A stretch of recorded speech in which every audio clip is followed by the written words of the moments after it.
Hey everyone, welcome back to my channel. Today we're going to be budgeting out July 14th paycheck. Because it was a magic month in June, this paycheck is far into the month. This is just what my monthly dashboard looks like, so we are going to jump right on into it. I do just want to say that I do a monthly budget, meaning that I budget out for the month, but I use a paycheck to paycheck tracker to track my paychecks to pay off everything in the month. So we are going to get to that first paycheck.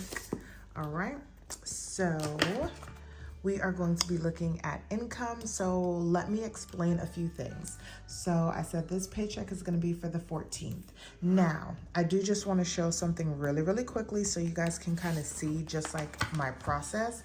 So I keep a $200 buffer in my account so that because I do a monthly budget, I don't roll over any money except for that buffer.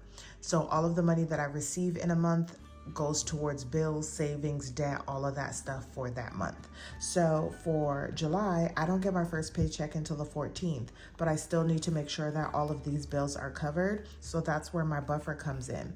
And then when I actually get paid, that paycheck technically covers this by putting that money back towards the buffer. Whenever I'm calculating everything, it just makes everything easy. So even though I don't get paid until the 14th, there's enough money in my account to cover my Amex bill, my Netflix, my Acorns, and my AT&T until I get paid. So let's go back to the paycheck tracker and budget out. This is just the base income that I use, although I know that I get commissions and things of that sort. I don't like to count it anymore now that I make enough money to just cover my bills altogether. And then whatever I get, I show you guys in my actual. So we're going to put down this is my main income and we're budgeting $1,600. So that is what we have to work with. And I hope you guys can see, whoops. Let me lower this down some. So now we're going to get towards, get to the bills. So the first is my transfer. This is money that I put into me and my husband's household account that we share to cover our household bills. And then I have my auto payment. And this is going to be showing the full payment. I normally make my payments every 2 weeks, but since my buffer is not that high to cover that, what I am going to do is pay the first half on the 14th and then the second half on the 21st, because the bill is actually due on the 22nd. So there's still some breakage in the amount of interest that I'll make, but July won't be a good month in terms of eliminating a lot of interest. But in August, we'll go back to our bi-weekly, the way that I would like it to be. Netflix is going to be budgeted at $21.64. We have Acorns at $3. We have my Ashley One credit card at $96. And then we have Amex at $100.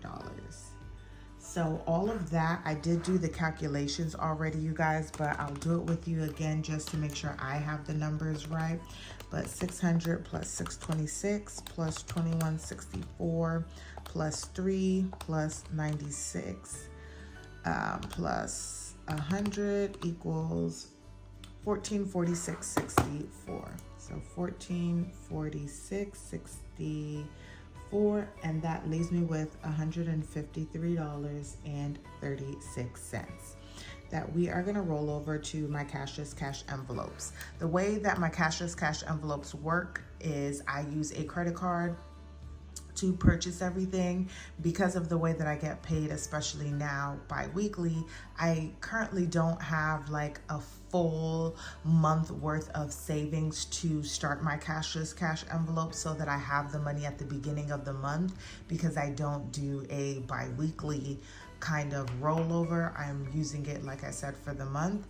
So I use my credit card to fund everything, and then every 2 weeks I put money into that Capital One checking account that I have, and then I will disperse money and then make sure that all of those cards are fully paid back at the end of the month. So my categories are groceries, gas, personal, and spending. Okay. And for groceries, I'm not doing anything. For gas, I'm going to put $50 and nothing for anything else. And this is just because I do get a paycheck at the end of the month and I can just pay the rest of this off.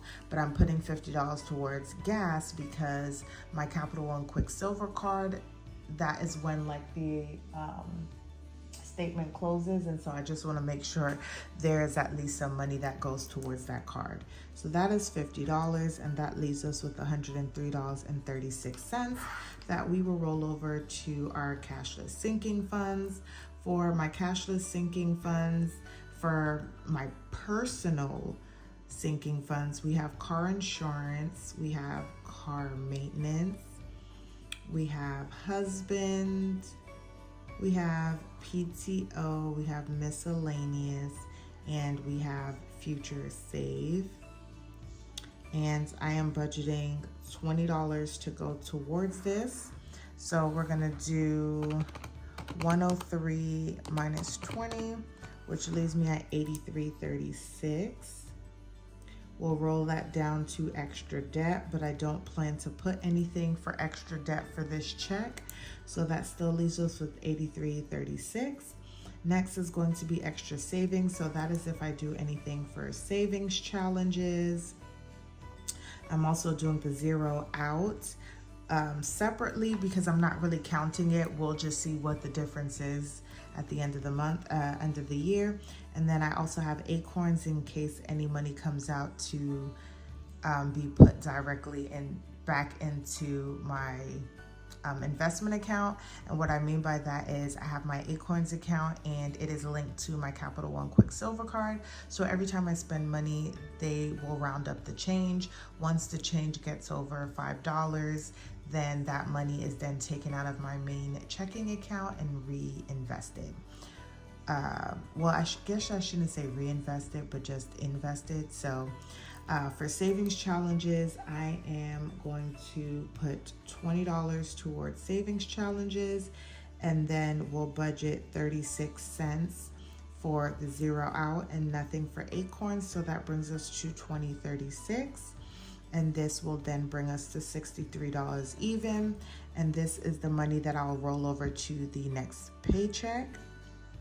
I do a zero-based budget, but I don't necessarily do it by paycheck. I do it for the whole month since my budget is based off a monthly budget and not a paycheck to paycheck budget. So I hope I was able to explain this to you very well.